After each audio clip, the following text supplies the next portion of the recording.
Kính thưa quý vị độc giả và những người bạn tâm giao. Tôi đã dành hơn 4 thập kỷ để tĩnh tâm quan sát dòng chảy nhân sinh, đồng thời cũng dùng ngần ấy thời gian để mổ xẻ những câu chuyện lịch sử và văn hóa trên khắp thế giới. Một nghịch lý tôi nhận ra rằng, những người mải mê đi tìm dấu hiệu của phước lành lại thường là những người đang ôm nỗi sợ hãi về tương lai. Còn những người thực sự có hậu vận tốt, họ chẳng bao giờ quan tâm đến khái niệm đó. Họ chỉ đơn giản là sống, và sống một cách thông thái. Bạn tưởng rằng chạy đua với thời gian để tích lũy của cải sẽ mang lại hậu vận viên mãn, nhưng chính sự buông xả những lo toan vô ích mới khiến cuộc đời bạn nở hoa rực rỡ sau ngưỡng cửa trung niên. Nghịch lý là những người luôn lo lắng về vận mệnh của mình lại thường có cuộc sống bất an, còn những ai không còn bận tâm đến việc mình có phúc hay không thì phúc lại tự tìm đến. Hôm nay chúng ta sẽ cùng khám phá 5 dấu hiệu kỳ lạ này, những dấu hiệu mà bạn càng không chạy theo thì nó càng đến gần bạn hơn. Tuổi 40 trong quan niệm Đông phương được gọi là bất hoặc, không còn hoang mang, dao động. Khổng Tử từng nói, tứ thập nhi bất hoặc, 40 mà không còn hoang mang. Đây không đơn thuần là con số tuổi tác mà là cột mốc đánh dấu sự chuyển hóa nội tâm sâu sắc. Nếu trước 40 tuổi con người còn chạy đua với thành tựu bên ngoài, thì sau 40 là lúc họ bắt đầu nhìn vào bên trong và tích lũy phúc đức thật sự. Trong Kinh Pháp Cú, Đức Phật dạy, tâm dẫn đầu các pháp, tâm làm chủ, tâm tạo tác tất cả. Và hậu vận của một người chính là kết quả của những gì họ gieo trồng bằng tâm thức, lời nói và hành động. Hãy cùng tìm hiểu 5 dấu hiệu ấy. Dấu hiệu thứ nhất, biết giữ miệng, giữ tâm, giữ thân. Có một câu chuyện mà tôi thường kể với học trò. Một vị thiền sư già ngồi uống trà cùng đệ tử, bỗng có người chạy đến tố cáo hàng xóm làm điều xấu xa. Vị thiền sư chỉ mỉm cười, rót thêm trà mà không nói gì. Người kia tức giận bỏ đi. Đệ tử hỏi, thầy ơi, sao thầy không phản ứng? Thiền sư đáp, ta đã phản ứng rồi, bằng cách không phản ứng. Đây chính là trí tuệ của người đã qua 40. Họ hiểu rằng lời nói là kim khí có thể giết người mà không cần dao kiếm. Trong Kinh Vô Lượng Thọ có ghi, khẩu nghiệp chi ác năng chiêu họa ương, nghiệp miệng tạo ác có thể chuốc lấy tai họa. Nhưng biết bao người vẫn dùng miệng mình như một vũ khí, tự làm khổ mình và người. Các nhà tâm lý học hiện đại cũng đã chứng minh điều mà Đức Phật dạy cách đây hơn 2.500 năm. Khi chúng ta nói lời tiêu cực, não bộ sẽ tiết ra cortisol, hormone căng thẳng, khiến hệ miễn dịch suy yếu. Ngược lại, lời nói từ bi, tích cực sẽ kích thích sản xuất oxytocin và serotonin, những chất giúp ta cảm thấy hạnh phúc và khoe mạnh hơn. Người có hậu vận tốt sau 40 tuổi thường có đặc điểm, họ ít nói hơn, nhưng mỗi lời nói đều có trọng lượng. Họ không còn hứng thú với việc bàn luận, phê phán người khác. Họ hiểu rằng mỗi lần ta nói xấu ai đó, ta đang tự tạo ra một nghiệp lực tiêu cực quay trở lại với chính mình. Một người sau tuổi 40 mà vẫn hành xử một cách cực đoan, nói năng không suy nghĩ, thì khó có thể có một hậu vận bình yên. Lời nói và hành động của họ giống như một mũi tên bắn thẳng, không chỉ tổn thương người khác mà còn bắn ngược lại chính mình theo luật nhân quả. Những người có hậu vận tốt thấu hiểu nguyên lý này. Họ biết rằng một lời nói có thể xây dựng hoặc phá hủy. Một hành động tưởng chừng nhỏ bé hôm nay có thể tạo ra những hệ quả to lớn trong tương lai. Họ không vội vã. Họ suy nghĩ thấu đáo trước khi nói, xem xét hậu quả trước khi hành động. Họ hiểu được sức mạnh của sự im lặng đúng lúc. Họ biết khi nào nên tiến và khi nào nên lùi. Sự điềm tĩnh này không phải là tính toán chi ly. Đó là kết quả của một trí tuệ đã được mài giũa qua 5 tháng. Nó giống như một võ sĩ giác đấu tài ba. Họ không lao vào tấn công một cách mù quáng. Họ quan sát, cảm nhận và ra đòn vào đúng thời điểm. Trong giao tiếp, họ lắng nghe nhiều hơn nói. Họ đặt câu hỏi nhiều hơn là khẳng định. Họ tìm kiếm sự hài hòa chứ không phải sự thắng thua. Điều này tạo ra một nhân cách đáng tin cậy. Mọi người tôn trọng họ, muốn hợp tác với họ và sẵn sàng giúp đỡ họ khi cần. Đó chính là cái gọi là phúc khí hay vận may trong văn hóa Á Đông. Nhưng phúc khí không phải là thứ từ trên trời rơi xuống. Nó là kết quả của một quá trình sống có ý thức, biết cân bằng giữa cho và nhận, giữa cương và nhu, giữa nói và im lặng. Khi bạn thấu hiểu và vận hành được nguyên lý âm dương trong từng suy nghĩ nhỏ nhất, bạn đang trở thành một pháp sư của chính hậu vận mình. Tôi từng phỏng vấn một doanh nhân thành đạt, ông ta chia sẻ, trước kia tôi hay tranh luận, chứng minh mình đúng. Nhưng giờ tôi chỉ mỉm cười. Không phải vì tôi yếu đuối, mà vì tôi đã đủ mạnh để không cần thắng. Đó chính là sức mạnh của người biết giữ miệng. Giữ tâm còn quan trọng hơn giữ miệng. Lão Tử nói, chi túc bất nhục, chi chỉ bất đãi, biết đủ không nhục, biết dừng không nguy. Người qua 40 mà vẫn tham lam vô độ, sau đó từng đồng xu, ganh tị với thành công của người khác, thì tâm họ mãi bất an. Còn người biết giữ tâm thanh tịnh, họ sống trong sự biết đủ với những gì mình có, vui với những gì mình đang là. Trong Kinh Tứ Thập Nhị Chương, Đức Phật dạy, người nào nhiếp phục được tâm mình, mới là người chiến thắng vĩ đại nhất. Chiến trường lớn nhất không phải ở ngoài kia, mà ngay trong tâm thức của chúng ta, nơi mà tham, sân, si, mạn, nghi đang hoành hành mỗi ngày. Và cuối cùng là giữ thân. Sau 40 tuổi, cơ thể bắt đầu thoái hóa là điều tự nhiên. Nhưng người có hậu vận tốt biết cách chăm sóc thân thể như một ngôi đền thiêng liêng. Họ ăn uống điều độ, không sa vào rượu chè, không phung phí sức lực vào những thú vui nhất thời. Họ hiểu rằng thân là tàu thuyền để ta qua sông sinh tử, nên cần được trân quý và bảo vệ. Dấu hiệu thứ hai, biết cô độc nhưng không cô đơn. Đây là dấu hiệu khiến nhiều người nhầm lẫn. Họ tưởng rằng người thành công, có hậu vận tốt phải được vây quanh bởi đám đông, có mối quan hệ rộng rãi. Nhưng thực tế lại ngược lại. Thích Nhất Hạnh từng dạy, cô đơn là khi bạn ở giữa đám đông mà vẫn cảm thấy trống rỗng. Cô độc là khi bạn ở một mình mà vẫn đầy đủ. Người có hậu vận tốt sau 40 đã học được nghệ thuật cô độc, họ biết cách tận hưởng thời gian một mình, biết lắng nghe chính mình, biết đối thoại với nội tâm. Một khía cạnh khác của cô đơn chính là trò chuyện với nội tâm một cách bình thản. Chúng ta dành cả đời để lo lắng về việc người khác nghĩ gì về mình. Nhưng kẻ thù nguy hiểm nhất thường đang trú ngụ trong chính tâm trí ta. Giọng nói nội tâm của đa số mọi người là một tên bạo chúa. Nó liên tục chỉ trích, phán xét và làm ta nhụt chí. Bạn làm việc gì đó sai, nó nói bạn thật ngu ngốc. Bạn thất bại, nó nói bạn chẳng ra gì. Đến tuổi 40, nếu bạn vẫn để cho giọng nói đó thao túng, hậu vận của bạn sẽ là một chuỗi ngày dài ân hận và tự ti.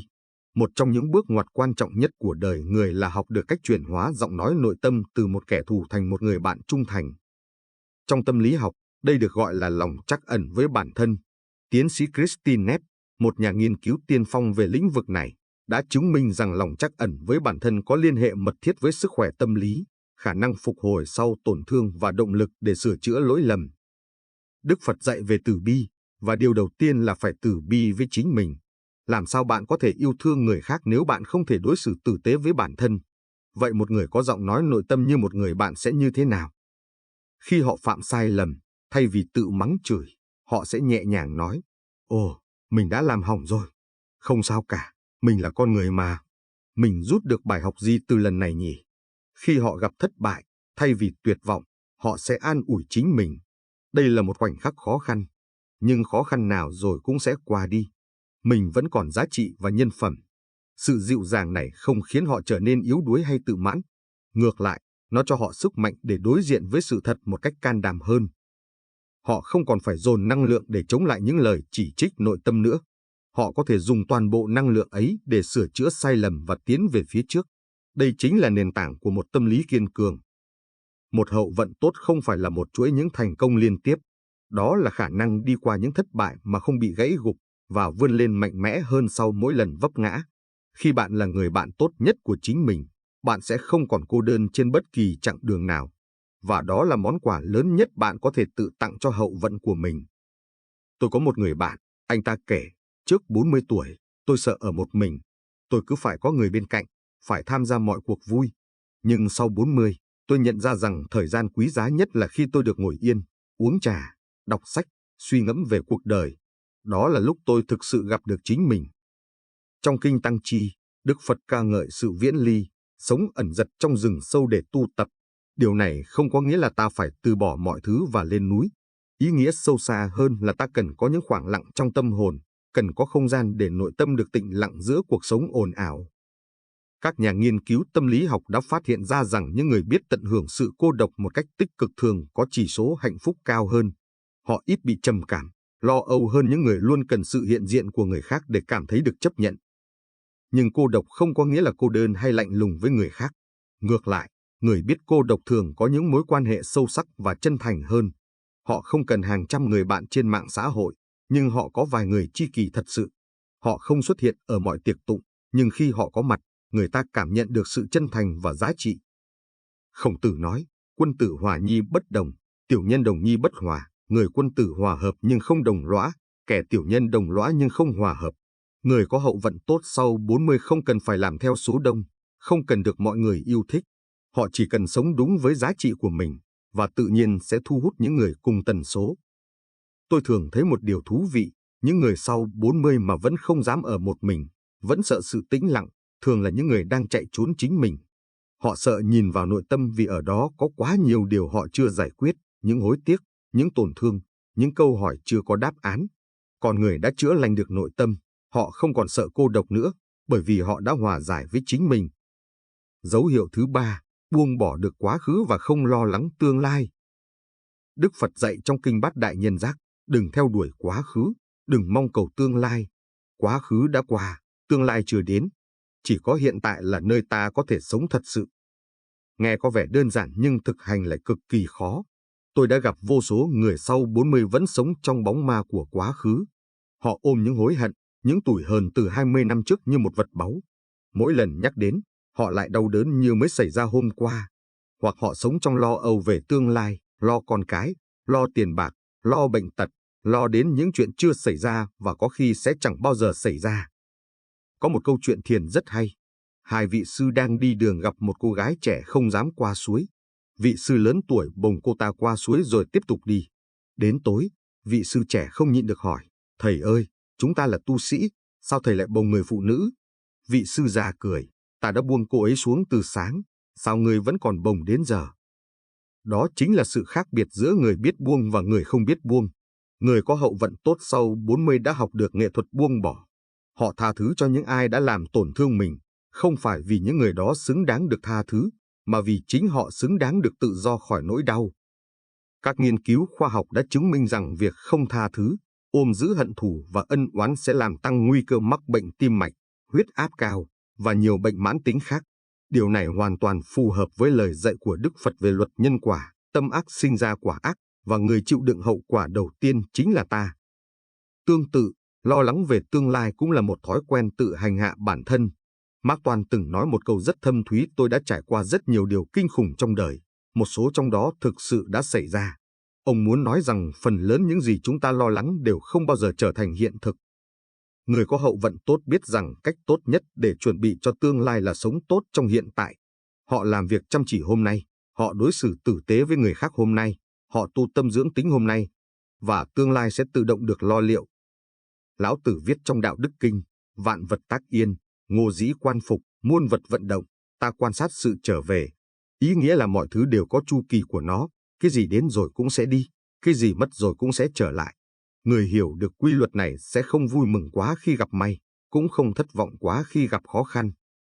Tôi có một thầy già, năm nay đã ngoài 80, nhưng lúc nào cũng vui vẻ, thanh thản. Một lần tôi hỏi, thầy ơi, bí quyết của thầy là gì? Thầy cười, bí quyết là không có bí quyết. Mỗi sáng thức dậy, ta biết ơn vì còn sống được một ngày nữa. Mỗi tối đi ngủ, ta buông xả mọi thứ vì biết đâu ngày mai có còn thức dậy không. Sống như vậy, còn gì để lo. Dấu hiệu thứ tư, sống đơn giản và biết ơn. Có một nghịch lý kỳ lạ, người càng giàu có về vật chất lại càng cảm thấy thiếu thốn, còn người sống đơn giản lại thường cảm thấy đầy đủ. Tại sao vậy? Bởi vì hạnh phúc không nằm ở chỗ ta có được bao nhiêu, mà ở chỗ ta cảm nhận được bao nhiêu. Trong Kinh Pháp Cú, Đức Phật dạy, hạnh phúc thay, chúng ta sống không tham muốn giữa những người đầy tham muốn. Giữa những người tham muốn, chúng ta sống không tham muốn. Đây không phải là lời khuyên về việc sống nghèo khổ, mà là về tự do nội tâm, tự do khỏi sự nô lệ của ham muốn vô tận. Người có hậu vận tốt sau 40 thường có một đặc điểm, họ bắt đầu giảm thiểu đồ đạc vật chất, giảm thiểu các mối quan hệ không cần thiết, giảm thiểu những hoạt động không mang lại giá trị thật sự. Họ hiểu rằng mỗi thứ ta sở hữu cũng đang sở hữu một phần năng lượng của ta. Tôi từng viết về một nhà văn nổi tiếng của Nhật Bản. Ông ta quyết định chỉ giữ lại 100 món đồ trong nhà. Ban đầu nghe có vẻ khắc nghiệt, nhưng ông chia sẻ rằng cuộc sống ông nhẹ nhàng và tự do hơn bao giờ hết. Mỗi món đồ ông giữ lại đều có ý nghĩa, đều mang lại niềm vui. Không còn cảm giác bị vùi lấp trong đống đồ đạc không dùng đến. Nhưng sống đơn giản không chỉ là về vật chất, quan trọng hơn là đơn giản hóa tâm thức. Chúng ta thường tạo ra quá nhiều suy nghĩ phức tạp, quá nhiều drama không cần thiết trong đầu. Ta biến một chuyện nhỏ thành to, một chuyện đơn giản thành phức tạp. Người sau 40 có hậu vận tốt biết cách đơn giản hóa tư duy, xem mọi thứ như nó là, không thêm thắt, không tưởng tượng. Đi kèm với sự đơn giản là lòng biết ơn. Trong giáo lý Phật giáo, Tri ân là một trong những phẩm chất quan trọng nhất. Kinh Tăng Chi có câu, người biết ơn và báo ơn là người hiếm có trong đời. Nhưng chính những người hiếm có này mới là người có phúc báo lớn. Khoa học hiện đại cũng đã chứng minh sức mạnh của lòng biết ơn. Các nhà tâm lý học tiến hành thí nghiệm, yêu cầu một nhóm người mỗi ngày viết ra 3 điều họ biết ơn. Sau vài tuần, nhóm này có mức độ hạnh phúc tăng lên đáng kể, giảm căng thẳng và cải thiện chất lượng giấc ngủ so với nhóm đối chứng. Tôi có thói quen mỗi sáng thức dậy, dù chưa làm gì, tôi đã cảm ơn. Cảm ơn vì được thức dậy, cảm ơn vì có không khí để thở, cảm ơn vì có nước sạch để uống, cảm ơn vì có mái nhà che đầu. Những điều này nghe có vẻ hiển nhiên, nhưng với hàng triệu người trên thế giới, chúng là những điều xa xỉ. Khi ta biết ơn những gì mình có, ta sẽ không còn thời gian để ganh tị với những gì người khác có. Khi ta biết ơn hiện tại, ta sẽ không còn sống trong hối tiếc quá khứ hay lo âu tương lai. Lòng biết ơn chính là chìa khóa mở cửa đến hạnh phúc ngay lập tức. Thiền sư Thích Nhất Hạnh có câu, không có đường đến hạnh phúc chính là đường đi. Người sống đơn giản và biết ơn đã hiểu được điều này.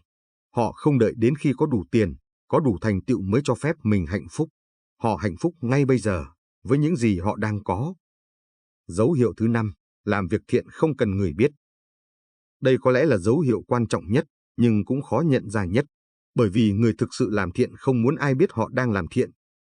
Trong Kinh Kim Cương, Đức Phật dạy về bố thí không trụ tướng.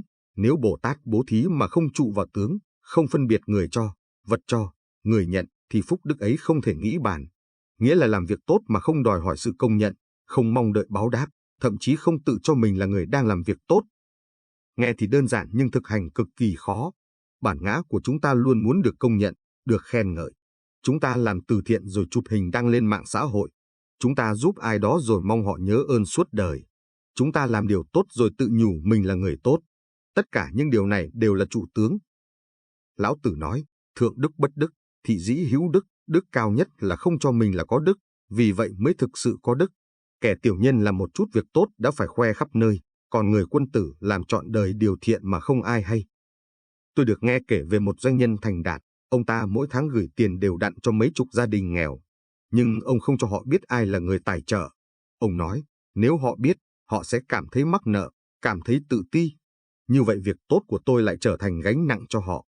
Tôi muốn họ nhận sự giúp đỡ một cách tự nhiên, như một phần của cuộc sống, không phải như một ân huệ.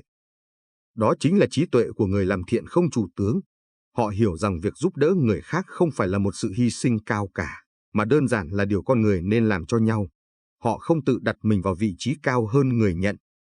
Hơn nữa, người có hậu vận tốt sau 40 hiểu rõ luật nhân quả.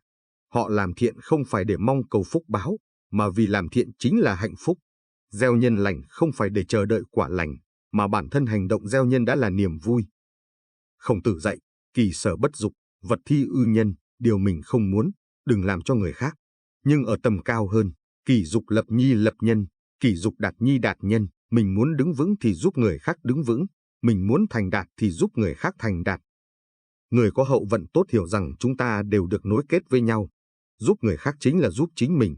Không phải theo nghĩa ích kỷ là để nhận lại gì, mà theo nghĩa sâu xa hơn, khi ta mở rộng tấm lòng từ bi, chính ta là người được lợi ích đầu tiên.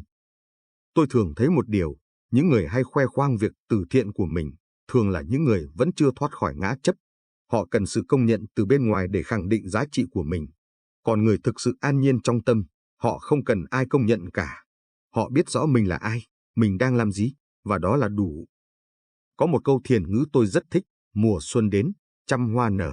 Mùa thu đến, lá vàng rơi. Hoa không nở để cho ai khen, lá không rơi để cho ai thương. Đó là tự nhiên. Người sống tự nhiên, làm việc thiện cũng tự nhiên như vậy, không cần lý do, không mong đợi, không phô trương. 5 dấu hiệu này, giữ miệng giữ tâm giữ thân, biết cô độc mà không cô đơn, buông bỏ quá khứ và không lo tương lai, sống đơn giản và biết ơn, làm thiện không cầu danh, không phải là những điều bạn cần phải đạt được để có hậu vận tốt. Chính việc bạn thực hành những điều này mỗi ngày đã là hậu vận tốt rồi. Đức Phật dạy, quả báo không rơi xuống như mưa từ trên trời. Quả báo phát sinh từ chính hạt giống ta gieo. Nếu hôm nay bạn gieo hạt từ bi, ngày mai bạn gặt lấy an lạc. Nếu hôm nay bạn gieo hạt giận hờn, ngày mai bạn gặt lấy đau khổ. Tuổi 40 không phải là điểm kết thúc, mà là điểm khởi đầu của một giai đoạn mới, giai đoạn mà bạn bắt đầu sống thật sự, sống tỉnh thức, sống có ý nghĩa. Những gì bạn làm từ bây giờ sẽ quyết định 40 năm tiếp theo của cuộc đời bạn. Có người hỏi tôi, thưa thầy, nếu tôi đã quá 40 mà vẫn chưa có những dấu hiệu này thì sao? Tôi trả lời, vậy thì hãy bắt đầu từ hôm nay.